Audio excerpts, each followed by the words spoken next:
Welcome to our YouTube channel guys. आज का जो हमारा वीडियो है वो है बॉन्ड यील्ड पे। पिछले एक दो वीक से हम देख रहे हैं कि मार्केट में क्या हो रहा है। बॉन्ड यील्ड यूएस का जो 10 ईयर बॉन्ड यील्ड है वो इंक्रीज़ हो रहा है, मार्केट क्रैश हो रहा है।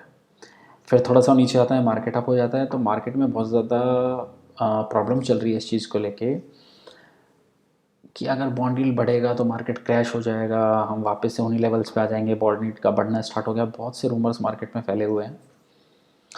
तो हम एक स्टडी लाए हैं बॉन्ड यील्ड्स को लेके कि इसके करस्पॉन्डिंग मार्केट कैसे परफॉर्म करते हैं, रीज़न क्या है। तो आप लोगों को समझाने की कोशिश करते हैं बॉन्ड यील्ड एकदम बेसिक से, बहुत ही लेमन लैंग्वेज में।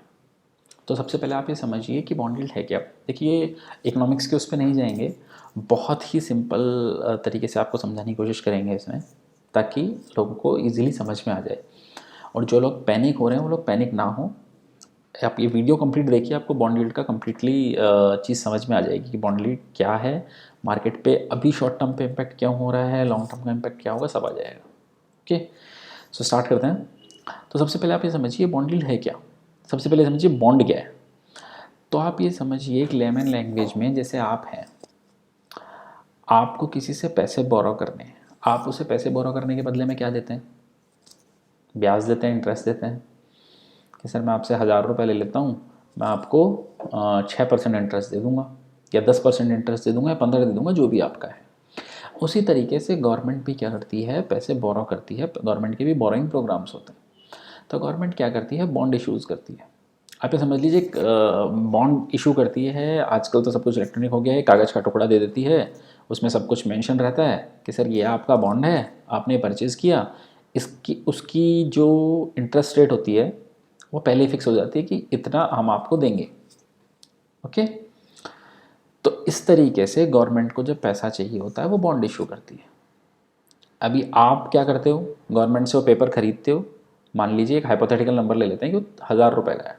1000 रुपये आप गवर्नमेंट को दे देते हो, पेपर ले लेते हो। गवर्नमेंट कहती है कि सर मैं आपको 5% इंटरेस्ट दे दूँगी पर एनम अगले 10 साल तक। 10 साल तक वो 5-5% आपको देती रहेगी। जब बॉन्ड मेच्योर हो जाएगा, आपका वो जो प्रिंसिपल है वो भी आप ले लोगे, 1000 रुपये भी जाके उनसे ले लोगे साहब। ये बहुत सिंपल सी चीज़ हो गई, ये बॉन्ड की कहानी है। ओके, तो अब ये जो यील्ड होती है, यील्ड का और कुछ फंडा नहीं है, जो इंटरेस्ट रेट होती है अपने नॉर्मल, उसी को यील्ड कहते हैं। वैसे तो इसको कूपन रेट बोलते हैं, लेकिन उस पर इकोनॉमिक्स के अपन उस पर नहीं जाएंगे बिल्कुल भी। तो आप ये समझिए कि जो इंटरेस्ट होता है, जो अपन नॉर्मल लेन देन में क्या करते हैं, ब्याज देते हैं, ये वही इंटरेस्ट रेट है, उसी को यील्ड कहते हैं। ओके, तो ये समझ में आ गया बॉन्ड क्या होता है। गवर्नमेंट ने पैसा लिया, बदले में दिया। ओके, फिर आप बोलेंगे, एक क्वेश्चन आना चाहिए सबके माइंड में कि जब गवर्नमेंट ने, अभी हमने बोला कि इंटरेस्ट रेट तो पहले फिक्स कर दिया था, मान लीजिए फिर एक हाइपोथेटिकल नंबर लेते हैं कि सर 5% आपको साल का मिलेगा, तो अभी प्राइसेस क्यों चेंज हो रहे हैं इसके? ये जो बॉन्ड होते हैं ये सेकेंडरी मार्केट में ट्रेड होते हैं। अब सेकेंडरी मार्केट में बहुत सी कंडीशंस होती हैं वर्ल्ड वाइड, गवर्नमेंट का बोरिंग प्रोग्राम क्या है, इन्फ्लेशन क्या है, इकोनॉमी क्या चल रही है, उसके अकॉर्डिंगली बॉन्ड ट्रेड होता है और उसकी प्राइसेस चेंज होती हैं। वो बॉन्ड की प्राइसेस चेंज होती हैं। यील्ड जब गवर्नमेंट देगी तो गवर्नमेंट तो उसी के अकॉर्डिंग यील्ड देगी, ये याद रखिए आप। जो पहले फिक्स हुआ है उसका चेंज नहीं होगा कि सर अब चेंज हो गया है तो आप गवर्नमेंट से बोलो सर अब तो ये चेंज हो गया तो आप मुझे 5 नहीं, अब 7% देना। वो फिक्स हो चुका है, वो आपको उतना ही मिलेगा। ओके, अभी ये एक अलग कहानी है कि जब बॉन्ड यील्ड की प्राइसेस, बॉन्ड यील्ड बढ़ता है तो इंटरेस्ट रेट कम होती है। वो एक अलग फंड, उसमें नहीं जाते हैं, लेमन लैंग्वेज में समझते हैं बिल्कुल। सो सेकेंडरी मार्केट में ट्रेड होता है, ट्रेड होने की वजह से इसके प्राइसेस चेंज होते हैं। रीज़न क्या है? इन्फ्लेशन हो गया, इकोनॉमी हो गया, गवर्नमेंट का बोरिंग प्रोग्राम हो गया, मॉनेटरी पॉलिसी हो गया, कई रीज़न है। ओके, तो मोटा मोटा समझ में आ गया अपने को कि बॉन्ड यील्ड क्या होता है। साहब गवर्नमेंट पैसे लेती है, इंटरेस्ट पे मार्केट से पैसा उठाती है और बदले में इंटरेस्ट देती है। ओके, अब आते हैं, देखिए इसके दो तरीके के इम्पैक्ट हैं, एक तो शॉर्ट टर्म इम्पैक्ट और एक long to medium term impact. अब शॉर्ट टर्म में मार्केट गिर रहा है, बहुत पैनिक मचा हुआ है मार्केट में। तो अभी कोई आपसे पूछे, बहुत से लोग हैं कि शॉर्ट टर्म में मार्केट गिर रहा है तो क्यों गिर रहा है सर, बॉन्ड यील्ड गिर रहा है। सब कहेंगे सर बॉन्ड यील्ड बढ़ रही है तो मार्केट गिर रहा है। लेकिन ठीक है, चलो बॉन्ड यील्ड बढ़ रही है, पर मार्केट गिर क्यों रहा है? ऐसा क्या हो गया मार्केट में, क्यों गिर रहा है? तो उसका कंसेप्ट समझिए। आप समझिए कि आप एक कंपनी है। ओके, मान लीजिए रिलायंस है, रिलायंस कंपनी है। रिलायंस को अपना और एक्सपेंशन करना है, अपनी कंपनी को और बढ़ाना है, और बढ़ाने के लिए क्या करेगा वो, मार्केट से पैसा उठाएगा। ठीक है, मार्केट से पैसा उठाता है। अभी आप जब लोन लेते हैं तो आप क्या सोचते हैं, इंटरेस्ट रेट कम से कम हो ताकि अपने को कम से कम चुकाना पड़ेगा। उसी तरीके से रिलायंस भी जब लोन लेगा तो क्या सोचेगा कि सर मेरे को कम से कम इंटरेस्ट रेट पे पैसा मिले ताकि मुझे कम चुकाना पड़ेगा, मेरी कॉस्टिंग कम आएगी। लेकिन अगर बॉन्ड यील्ड बढ़ रही है, बॉन्ड यील्ड 1.4 से 1.6 हो गई, तो रिलायंस को का जो पहले बेस रेट था वो था 1.4, अब हो गया 1.6। मतलब रिलायंस कितनी भी कोशिश कर ले उसको 1.6 से सस्ता लोन तो, कि इंटरेस्ट रेट से सस्ता लोन तो नहीं मिल सकता। क्यों नहीं मिल सकता, इसको समझिए। अगर आप रिलायंस बोलेगा सर मैं तो 1.6% आपको इंटरेस्ट रेट दूंगा, लोग कहेंगे सर हम आपके पास पैसा ही क्यों लगाएंगे, 1.6 तो यूएस की गवर्नमेंट दे रही है। क्या आप यूएस की गवर्नमेंट जितने सिक्योर हो, कोई भी नहीं है, वर्ल्ड वाइड कोई भी नहीं है। वहाँ पे जितनी सिक्योरिटी है, जैसा रिस्क फ्री रेट की हमने बात की, वहाँ पे जितनी सिक्योरिटी होती तो कहीं भी नहीं है। तो सर 1.6 तो मैं वहीं दे दूंगा, वहाँ मैं इतना सिक्योर हूँ, आपको पैसा ही क्यों दूंगा।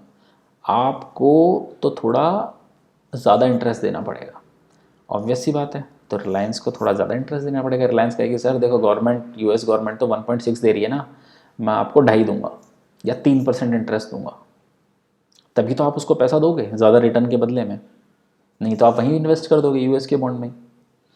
तो इस वजह से क्या हुआ, जब यील्ड बढ़े तो कंपनीज़ की बोरोइंग कॉस्ट भी बढ़ी, कंपनीज़ की बोरोइंग कॉस्ट भी बढ़ी। तो जब बोरोइंग कॉस्ट बढ़ी, बिजनेस तो उतना ही था अभी, तो प्रॉफिटेबिलिटी पे इम्पैक्ट आ गया। ओके, तो पहला रीज़न सबको समझ में आ गया होगा, बोरिंग कॉस्ट बढ़ गई तो उस वजह से प्रॉफिटेबिलिटी पे इम्पैक्ट आएगा, तो वैल्यूएशन अब आपको महंगे लगने लगेंगे, तो सेलिंग आएगी। पहला रीज़न समझ में आ गया।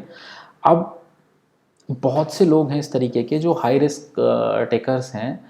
जैसे आप बहुत अच्छा एग्जांपल इंडियन मार्केट का, DHFL 10% पे इंटरेस्ट रेट पे देता था। सर क्या हुआ आज उन बॉन्ड होल्डर का, सब परेशान है क्योंकि कंपनी डिफॉल्ट कर गई।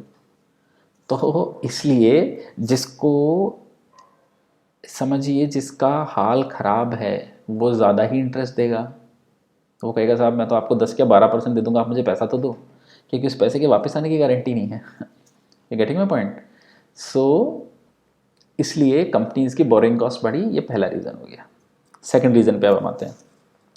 बहुत से FIs होते हैं जो शॉर्ट टर्म में मार्केट से पैसा बोरो करते हैं।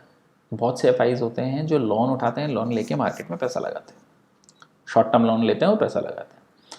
उनकी भी कॉस्टिंग बढ़ी, कॉस्टिंग तो बढ़ी बढ़ी, प्रॉफिटेबिलिटी पे भी असर आ गया। तो वो लोग क्या करेंगे, मार्केट से पैसा निकालेंगे। इसलिए हम क्या कहते हैं, जो शॉर्ट टर्म FIs आते हैं, और ऐसा नहीं है 1-2 FIs होते हैं, काफ़ी बड़ी क्वांटिटीज़ में होते हैं जो शॉर्ट टर्म पैसा लेके लगाते हैं। सो आप ये समझिए वो FIs अपना पैसा विड्रॉ करेंगे और उन्हीं की सेलिंग मार्केट में आएगी। सेकेंड रीज़न, जो शॉर्ट टर्म लोन लेके पैसा लगाते हैं उनका पैसा भी निकलेगा। अब कुछ लोगों का सवाल होगा कि ठीक है ये मान लिया इस वजह से गिर रहा है, लेकिन यूएस में एक पैटर्न देखने को मिल रहा है कि टेक्स जो स्टॉक्स हैं, टेक शेयर जो हैं, टेक्नोलॉजी से रिलेटेड हैं, वो सबसे ज़्यादा गिर रहे हैं। क्यों? तो आप इसके पीछे का भी फंडामेंटल समझिए। सिर्फ टेक की बात नहीं है इसमें, जिस भी कंपनी का हाई PE होगा, प्रॉफिट टू अर्निंग रेशियो जिसका हाई होगा, वो ज़्यादा गिरेगी। क्यों? अब आप एक समझिए कि इनका फॉर्मूला होता है एक वैल्यूएशन निकालने का। उस फॉर्मूले में जब आप बॉन्ड यील्ड की रेट जो कि ज़्यादा हो गई है, आप आपने उसमें डाल दी, तो जो PE है वो भी बढ़ जाता है उसमें। अभी मान लीजिए कोई कंपनी पहले 50 के PE पे थी, अब वो 55 के PE पे हो गई है। तो बहुत से FIs ऐसे हैं, उनका मॉडल इस तरीके का है कि इतने PE से ज़्यादा पे सर हम इन्वेस्ट नहीं रहेंगे, ये वैल्यूएशन जस्टिफाइड नहीं है। तो वो लोग क्या करेंगे, जो हाई PE स्टॉक्स हैं उनको सेल करेंगे। इसलिए आप मार्केट में देख रहे होंगे, बहुत दिनों से चल रहा होगा कि अगर बॉन्ड यील्ड बढ़ रहे हैं तो हाई PE स्टॉक से दूर रहें, उनके गिरने की ज़्यादा प्रॉबिलिटी है, पहला। और दूसरा एक मार्केट में चल रहा होगा जिन स्टॉक्स में FI का एक्सपोजर ज़्यादा है उनसे भी दूर रहें। क्यों? क्योंकि उनकी बोरिंग कॉस्ट बढ़ रही है। तीनों चीज़ें आपको समझ में आ गई। शॉर्ट टर्म में क्यों गिर रहा है मार्केट, सारे रीज़न समझ में आ गए।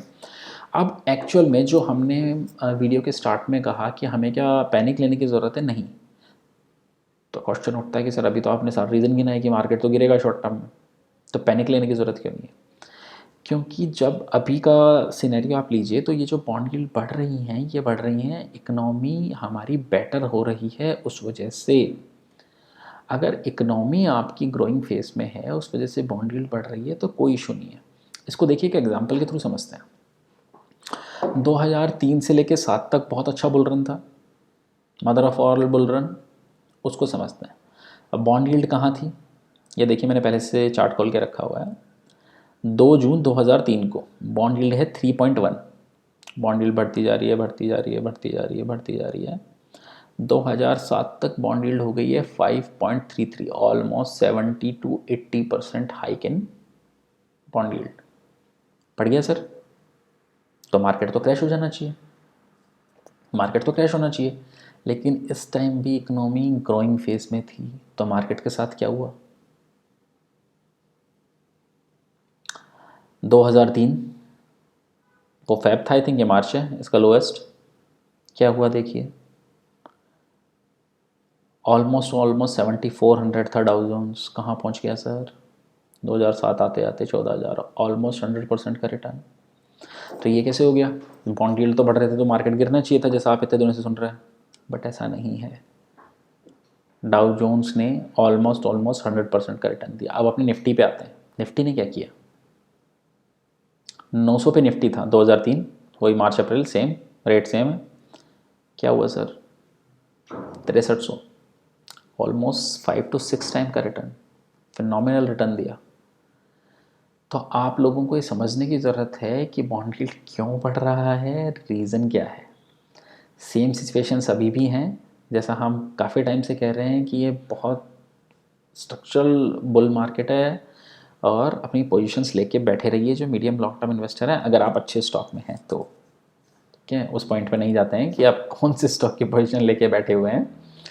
सो आप ये समझिए कि किस वजह से मार्केट बढ़ रहा है, किस वजह से बॉन्ड यील्ड बढ़ रही है।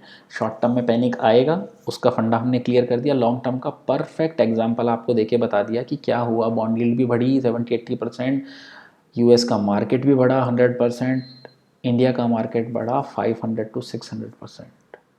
सो आई होप आप सब लोगों के डाउट क्लियर हो गए होंगे बॉन्ड यील्ड को लेके। ओके, फिर भी अगर कुछ डाउट है तो कमेंट सेक्शन में लिखिएगा, थोड़ा लॉजिकल जो डाउट्स हों एकदम में, क्योंकि कुछ ऐसे डाउट्स आते हैं जिनको मतलब वो थोड़ा अगर रिसर्च कर लें, खुद पढ़ लें तो ज़्यादा अच्छा है। थोड़ी मेहनत उनको भी करनी चाहिए इससे रिलेटेड। ओके, सो जिनको भी थोड़े डाउट हों वो नीचे कमेंट बॉक्स में डाल दें, उनके रिवर्ट हम कर देंगे, हमारी टीम कर देगी उसके रिवर्ट, कि जो भी उनके डाउट्स हैं किस चीज़ से रिलेटेड हैं उनको क्लियर कर दिया जाएगा। Okay, so I hope guys आपको ये वीडियो पसंद आया होगा। काफ़ी कोशिश की है कि लेमन लैंग्वेज में जितना समझा सकें। सो डेफिनेटली कोशिश कीजिएगा, आप इसको शेयर करें जितना ज़्यादा से ज़्यादा कर सकते हैं। कमेंट और लाइक जितने लोग देखते हैं उतना कर सकते हैं अगर उनको पसंद आ रहा है तो video. Okay, thank you guys, thank you very much.